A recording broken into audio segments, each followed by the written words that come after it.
ভাইরা আমার, দাড়ি রাখা ওয়াজিব, সেটা নিয়ে কোনো আলাপ নাই, সেটা নিয়ে কোনো ছাড় নাই। কিন্তু পাশাপাশি আমাদের এটাও মাথায় রাখতে হবে যে আল্লাহর অন্যান্য ফরজ বিধানগুলো মানতে হবে। অনেকে লম্বা দাড়ি আছে, মুখ খারাপ করে, আছে না নাই? বাংলা একটা প্রবাদ আছে, হাজী সাহেবের মুখ খারাপ। কি বলে?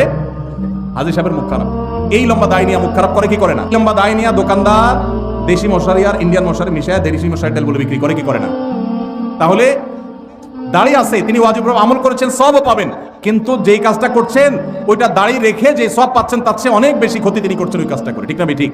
এই জন্য আমাদের পরিপূর্ণভাবে দিনে প্রবেশ করতে হবে। আল্লাহ আমাদেরকে তৌফিক দান করুন। কিন্তু সেই সাথে দাড়িও লম্বা করার চেষ্টা করতে হবে। কিন্তু কোনো ভাই করছেন না, আমরা বেশিরভাগ মানুষ অন্যকে নিয়ে পড়ে থাকি। একটা বড় মুসিবত হলো বাংলাদেশের মানুষের, আমরা অন্যের চরকায় তেল একটু, আমাকে আল্লাহ দাড়ি রাখার তৌফিক দিয়েছে, আলহামদুলিল্লাহ। আমি এখন চিন্তা করবো আমার আখলাকটা ঠিক হয়েছে কিনা, আমি বউরে বাসায় গালি দিই কিনা, আমি কর্মচারীদের সাথে চালের মতো ব্যবহার করি কিনা, আমি মানুষের হক মারি কিনা, আমি দেখবো আমার বাকি আর কোথায় ল্যাকিংস আছে সেটা আমি দূর করবো।